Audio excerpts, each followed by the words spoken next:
Hey, it's Pandaparade 777 here, or as I just came up with in the last 5 minutes, PP73.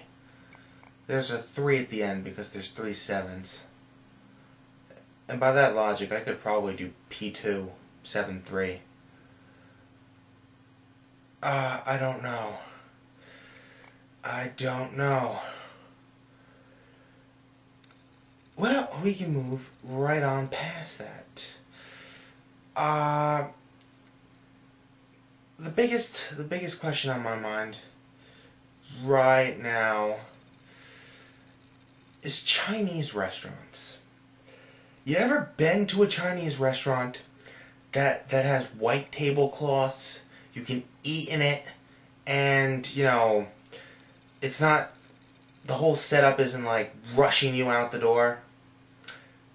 Yeah, my town has about 7 Chinese restaurants, none of which are like that. Then again, I live in a small town, well, a slowly growing town. Basically, we stay at the place we are until we decide to build another Chinese restaurant. Then we build another Italian restaurant. Then we're like, oh, we're growing into a real city now. Let's build a shopping mall. And then we slowly lose our minds. We have Chinese restaurants, we have Italian restaurants, it's all delicious. I personally love both of them. But it really all comes down to who cooks it better, or who serves it better, or who doesn't use crazy meals. That's really what it comes down to when you're making an American food restaurant based on an existing food style like Italian food. No, you're not going to eat the Italian food like those Olive Garden commercials. You ever see them where these perfectly non-Italian families, and this is what the commercials are. Especially, I love the one with the black family.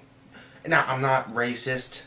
I love black people. I just love this commercial because they're the most bluntly not Italian people that are walking in there. And they're like, "Oh, mamma mia, I want some more spaghetti." And I'm like, actually being Italian, now I know what they were complaining about all those years, when we used to stereotype them as gangbangers and drug dealers. Now I know. We're stereotyped as fat people who love to eat. But, I mean, just like the Olive Garden,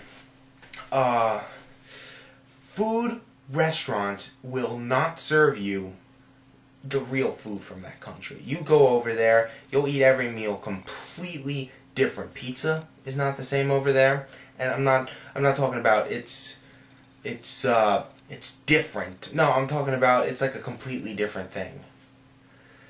Not in oh, you can get different things on it. No, and pineapples on your pizza. That was a crazy American invention. Crazy Americans, crazy. But also Japanese restaurants. I love Japanese food. I love Japan. I love culture in general. Go to a Japanese restaurant.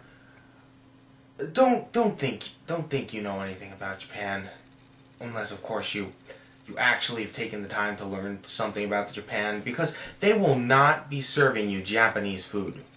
Those Americanized sushi rolls, and sushi in general pisses me off. Now, I love sushi, it's delicious, but guess what? Because of sushi's existence, we have started thinking that is all that Japan has to offer. And while that is a very, very delicious meal from Japan, it is not all it has to offer. But, I mean, they have edamame too, which I make from time to time. That's good. Those are soybeans, seaweed salad. That's the only time I eat seaweed salad. One time, I went to a Japanese restaurant, and I was there with my mom and her boyfriend at the time, and we're eating, and we go there all the time to this Japanese restaurant, and this table sits behind us, a bunch of businessmen, suited, respectable. And women, I guess, but I mean, it was probably like an upper class family in general, going out with their buddies and all that crap.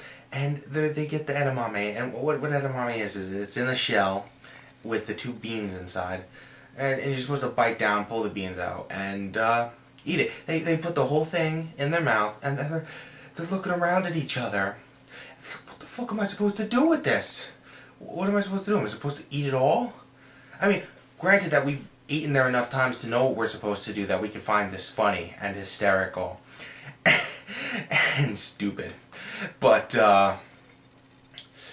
it's, you know, you go to these cultural things and you're not really eating their food, you're eating the Americanized menu. And okay, with sushi, you're probably, if you go to Japan, you're probably not going to get the crazy rolls that you get here. You may get some of them, but they're going to probably be completely different. But the thing with sushi is, and like everything, there is a whole meal, a whole grouping of meals, a whole country of meals outside of this one food. But because that's the only thing they serve at Japanese restaurants in America, besides hibachi, which, don't get me started on that. I mean, everybody thinks that's what they are. That's just like how everybody thinks Japanese people have to be samurais. Let me tell you something. Asano Tandanobu, or Tandanobu Asano, if you want to be technical. One of Japan's greatest actors. He has played in samurai roles, but guess what else he's done? Serious, dramatic pieces. This is exactly what Jackie Chan was talking about when he's threatened to quit all those years ago. He's like, I want to do real movies. And everybody's immediately like, what are you talking about?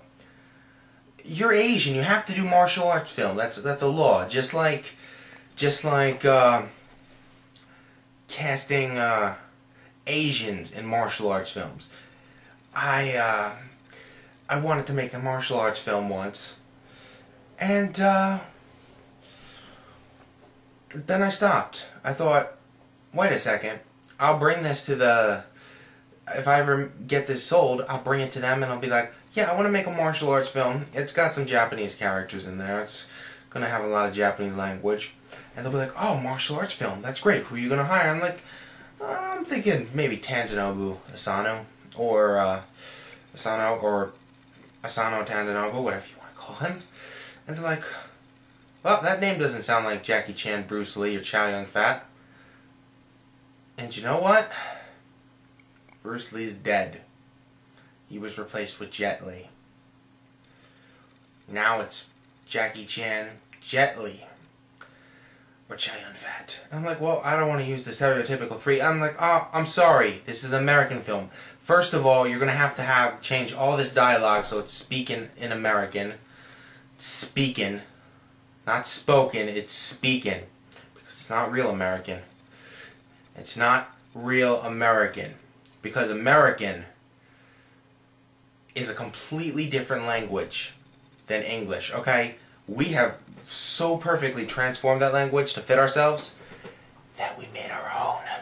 It's called American. Here, let me speak a sentence in English. Hi there. How are you today? What are you going to do? Going to the movies? May I join you? That sounds like fun. Thank you. Now here's American. Yo, dude, what you up to today? You gonna go rock out at the cinema? Whoa, bro, I could totally get in on that. That piece of ass. Yeah, man, we gonna rock. Yeah, let's do this, son. Alright, high five. But we gotta do complicated like. Yeah. Yeah. Do you hear what's happened to the children of America? Complicated phrasing.